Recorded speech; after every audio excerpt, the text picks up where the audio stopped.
కొన్ని మాటలను ధ్యానం చేద్దాం.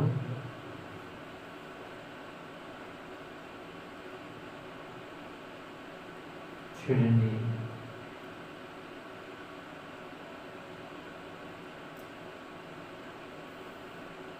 కీర్తనకారుడు రాసిన 115వ కీర్తన 18వ చరణమును ధ్యానము చేద్దాం. 115వ కీర్తన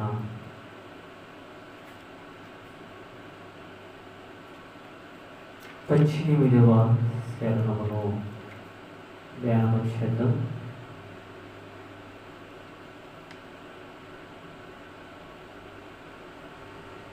మేమైతే ఇది మొదలుకొని నిత్యము యెహోవాను స్తుతించెదము.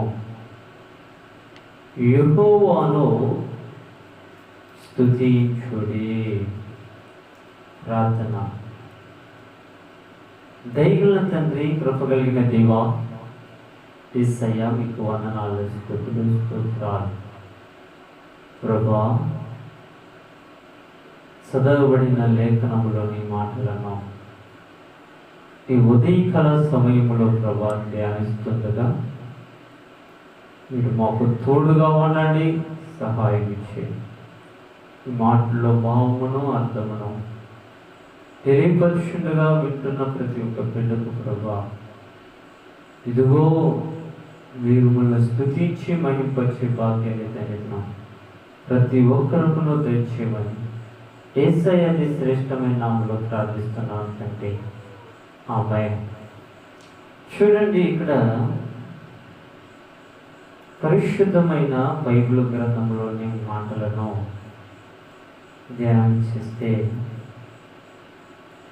భక్తుడు చెప్పుచున్న మాట,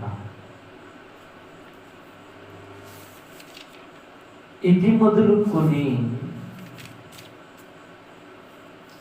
నిత్యమును కూడా యెహోవాను స్తుతించుదము, స్తుతించుడి అని అనటము చూడవచ్చు. దేవుణ్ణి ఎందుకు స్తుతించాలి?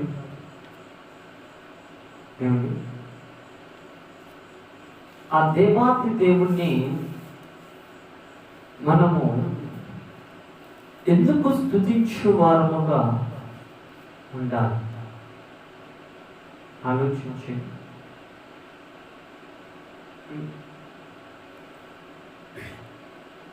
అంటే దేవాది దేవుడు సమస్తమును కూడా సృష్టించినటువంటి సృష్టికర్త. అవునా కదా?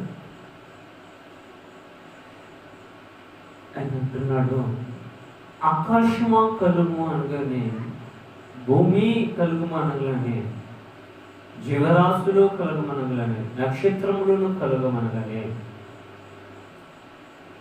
ప్రతి ఒక్కటిని కూడా ఆయన మాటకు లోబడి ఆయనను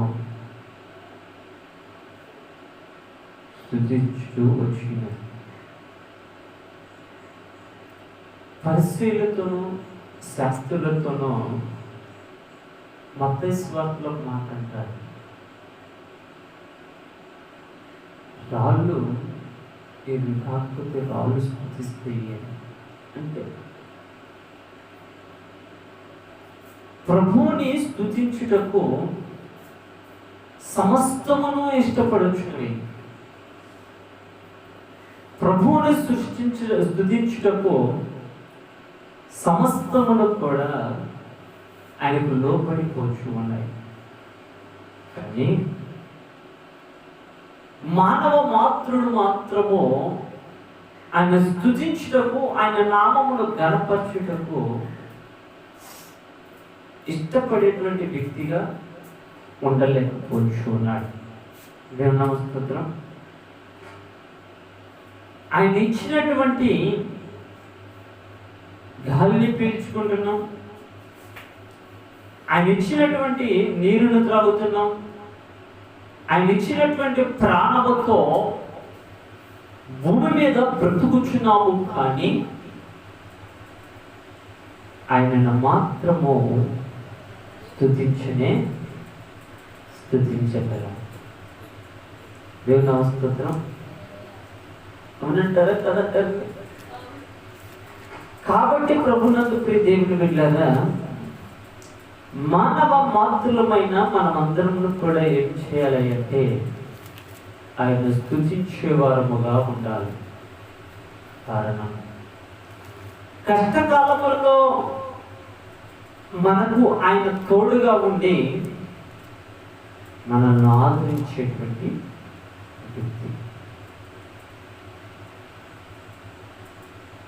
మన వెంటే ఉండి మనకు తోడుగా ఉండి అంటే మనల్ని కాపాడేటువంటి వ్యక్తి. చూడండి, రోమాపత్రిక 14వ అధ్యాయము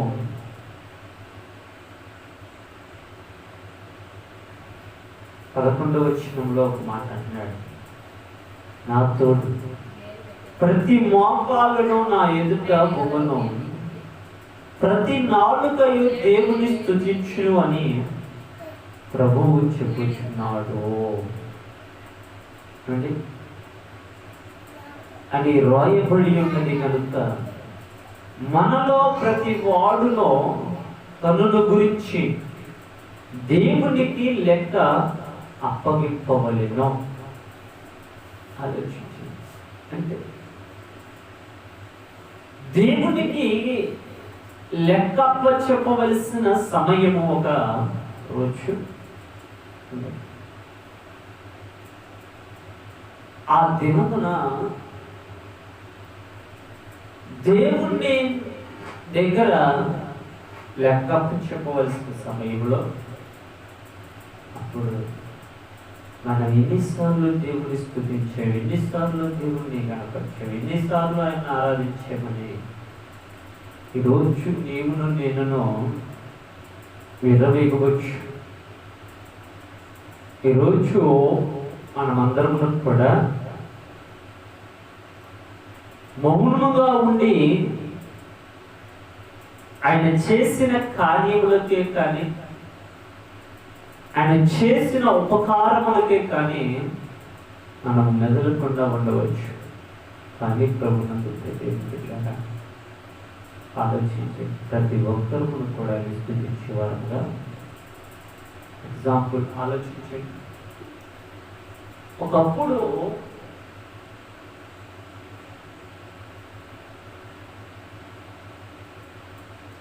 ఇక్కడి నుంచి ప్రతిపాడు వెళ్ళాలంటే ఎంతో బాధపడేవారు. ఎందుకని? సరైన రోడ్లు లేక, ఏంటి ఎదురు చూసినా బురద నీరు, బురద. వర్షాకాలం అయితే అసలు నడవలేని పరిస్థితి. అంత విరామం.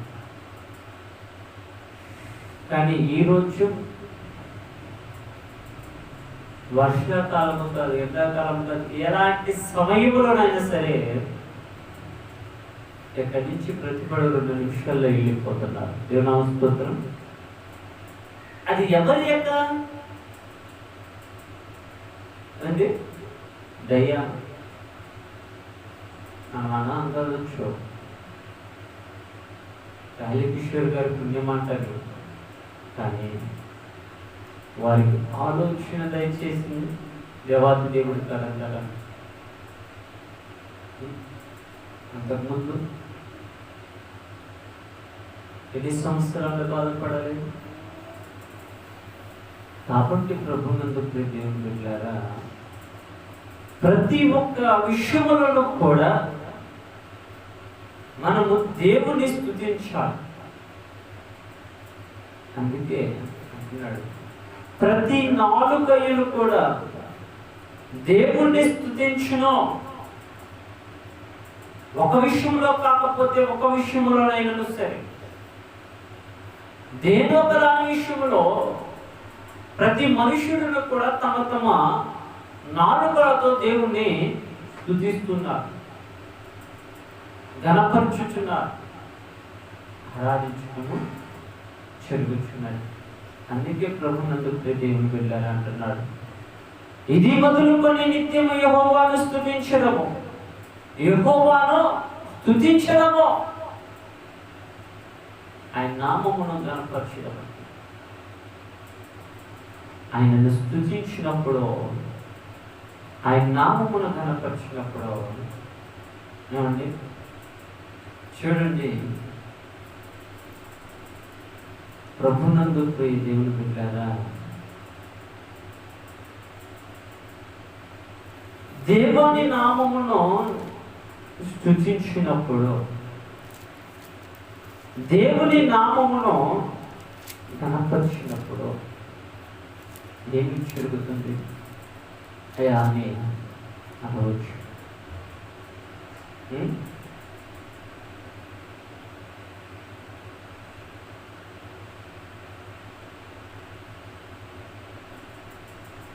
దానియేలు గ్రంథంలో ఒక మాట ఉందని చూడండి, 6వ అధ్యాయము 10వ వచనంలో,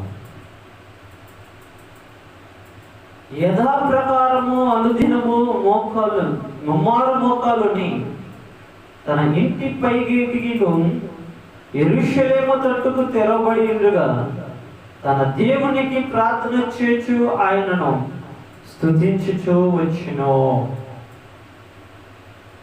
ఆ మనుషులు గుంపులో కూడి వచ్చి దానియేలు తన దేవునికి ప్రార్థన చేయటానిలో బ్రతిమలాడటను చూచి, చూడండి దానియేలు దేవుని ఏం చేస్తున్నాడంట, శాసనం ఒకటి రాజుగారి చేత రాయించారు.